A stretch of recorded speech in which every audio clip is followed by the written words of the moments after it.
This is John Black, super chemist. But today, Nora Vincent is getting the full-blown glamour treatment.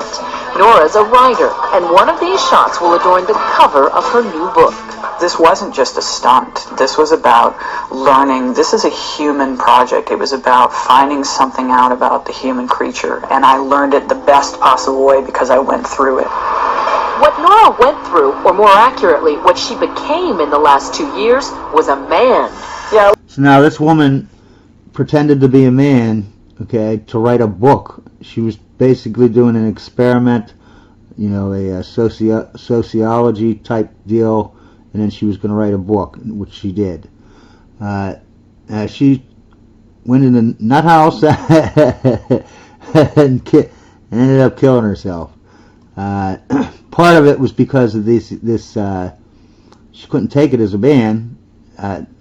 The guilt, I think, for the way that, you know, she finally gets to see how men actually live compared to women, you know what I mean? It's like two different worlds, you know. But there are other reasons too. You know, we'll get into that later. Yeah, a little bit shorter on the top. Okay. No, Nora didn't get a sex change operation. She did it the old-fashioned way, with acting and a disguise. At 5'10", 155 pounds, and wearing men's size 11 shoes, Nora was a natural. She says she's still a tomboy, and in fact is a lesbian, living in Midtown Manhattan with her partner Lisa. I think we can work with this. Her transformation into the guy she calls Ned begins with a buzz cut, baggy men's clothes, and a too small sports bra to flatten her breasts. She even wore a little padding and a jock strap. I also tried to think, well, what kind of guy is Ned? And get. For the rest, she enlisted the help of makeup artist Ryan McWilliams. She just came to me and said, Ryan, I need to turn into a man. The hair as small as we can make it, right? And so they came up with a method of shredding braided wool into whisker-sized bits and gluing it onto her face. Women have much stronger nasal resonance as a And then rule. there's the theatrical component. So just easy Tarzan out on your chest a little. Good.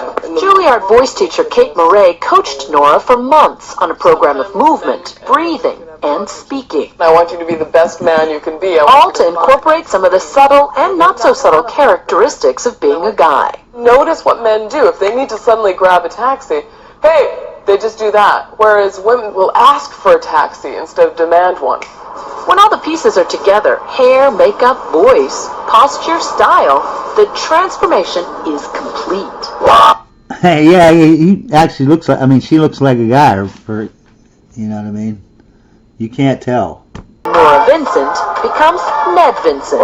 The book, Self-Made Man, is out today and is about Nora's 18 months living as Ned. I wanted to enter male spheres of interest and see how men are with each other. I wanted to make friends with men. I wanted to know how male friendships work from the inside out. Ned's first act as a newly minted male was to join that quintessential bastion of camaraderie, a men's bowling team. The only problem was, she's a terrible bowler. I probably bowled before this 3 times in my life, and that was, you know, in high school when you do it with both hands, you know. So it was just insane for me to walk into this place without any. And why didn't they just run you out of town when they saw how bad you were? It's an amazing thing because I think, I mean, that shows you the generosity that they had. It was the first of Nora's many surprises. She thought these guys from a working-class Pennsylvania neighborhood would mock Ned's bowling and reject him as a guy. But from their first meeting, they accepted Ned. The handshake was unbelievable. It blew me away the first time I shook hands with a guy, a strange guy. And I was amazed because you think of women, you know, we're so nice, we're so easy, men are so mean. Complete opposite. Hey, baby! And I felt as comfortable as I could feel right away. They just took me in. No questions asked. This is the first time the guys are coming face to face with the female version of Ned. Would you have known me on the street? No. No? Good, good. You're taller now, remember? Yeah, I know. You're shorter. What happened? Though they've known about Nora's true identity for months, How are you? Congratulations. this reunion is their first chance to talk about their friendship. But you guys had said that wasn't there that game that, you know, the person who didn't make it to 100 had to wear women's panties at the end of the season? And I thought, you know, I'm going to give you guys the shock of your life, and I'm going to wear The team had bowled together for 9 months, and gradually, Nora gained entrance into the inner sanctum. She found that all the cussing and good-natured ribbing is just how men often show affection for each other. Let's go to bed. Oh, yeah. You remember this? Oh, my God, that's right. I forgot all about that. Did you know, based on watching her bowl? I mean, you know, the joke was she bowled like a girl, but Well, we had our suspicions that these guys did. I just maybe thought Ned was gay or everybody else. something. Really? Yeah. Everybody has their own style. You know what I But mean? my style was... Her style is this. Yes. No style. Near the end of the team's run, Nora decided to reveal herself as a woman. Nervous about how they'd react, she tested the waters with the one guy she was closest to. She took Jim out for a drink.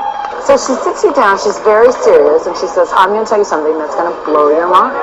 And what did you say? So the only thing that would blow my mind is if you told me that you were a girl and that she was a guy, and she goes, well, you're half right. The she Jim's talking about is Nora's partner Lisa, who the team had met several times. Jim assumed they were Ned and Lisa, a heterosexual couple. But you didn't believe her at first. At first, I was still in shock. I said, how can this possibly, you know, where would this come from? This is just a regular Monday night. I was out bowling having a good time a few minutes ago. Now I'm trapped in this bizarre conversation about your name isn't Ned anymore, you know?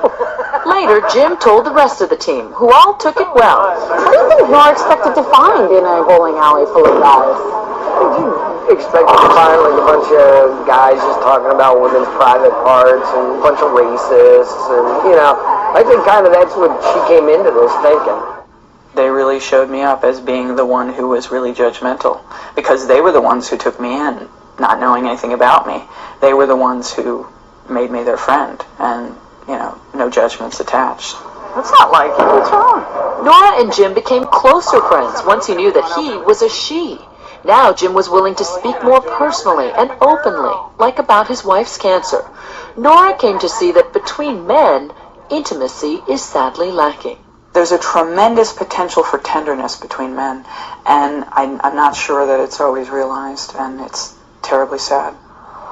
Cracking the mystery of a boys' night out is one thing, but what about the explicit world of a man's sexuality? I really ran smack up against the difference between male and female sexuality, is that female sexuality is mental. It's up here. And male sexuality is a bodily function. It's a necessity. You just have to do it. When we come back, Nora goes to strip clubs in the company of men as a man. You know, it's probably 99% of the male population has never even been to a strip club, you know, a strip where they were stripping or whatever.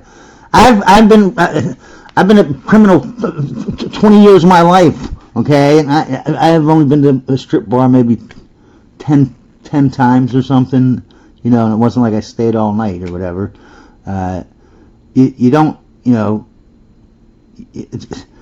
no one wants to pay, you know what I mean? Especially because most of them just pay to watch them dance. Like, what's the point? That's so stupid. It really is. But it kills me that these women, they think like we're just sitting here chopping people up with an axe or something. You know what I mean? And we're out just deviant people all over the place. Just, you know, whatever. Like 1/3 of Gen Z men, they haven't had sex in a year, and probably about 20% of them or whatever are virgins still at 30. What the hell, man? Over the 18 months of venturing out in the world as a man, Nora Vincent guesses she put on Ned's whiskers and clothes about 150 times. After the bowling league, she was ready for love and sex.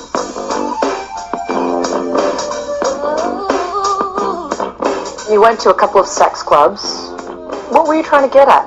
Well, at first I thought, this is sort of the quintessential guy thing to do, right? The bachelor party at the strip club.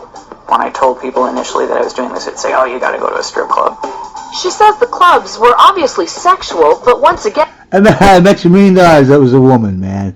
Like, nobody goes to the strip bar. They have like certain people, they're, you know, regular customers or whatever. Nobody else goes. Like maybe, you know, once in 3 years or 5, 10 years, people might go. The bulk of men have never even been to a strip thing. Come on, man. lacking in intimacy, which leaves men emotionally frustrated. I saw the men there. I saw the looks on their faces. I saw them sitting alone, nursing their bourbon, and this is not about appreciation of women, of course. It's not about appreciation of their own sexuality. It's about an urge, and that's not always that pleasurable, really. These guys who go to these high-priced clubs would say, this isn't about pain, it's about pleasure. Men have had the tears and the emotional expression sort of pounded out of them from an early age, and so by the time they're men, they don't even have the vocabulary anymore, or the emotional awareness to really say what they're feeling. Nora says strip joints are about pure sex drive, completely empty of any meaningful interaction, even when a woman is gyrating on your lap. But you're attracted to women. Were you ever aroused during any of these? I really ran smack up against the difference between male and female sexuality, is that female sexuality is mental. It's up here. Whereas for men, Nora says, sexuality is, shall we say, below the waist. At its core, it's a bodily function. It's a necessity. It is such a powerful drive, and I think because we don't have testosterone in our systems, we don't understand how hard it is. So it never gets cold where you back in Australia? Throughout the project, Ned dabbled in the art of picking up a woman. Where'd your friend go? We went with him to this bar, wearing hidden cameras. This is my friend JC, I'm Ned. Nora was reminded that in this arena, it's women who have all the power. We sit there and we, just with one word, no, will crush someone. And the thing is, we don't have to do the part where you cross the room and you go up to a stranger and say the first words. And those first words are so hard to say without sounding like a cheese ball or sounding like a jerk or whatever else. And what do you do? Nora says the brush-off Barbara Jones gave Ned was typical.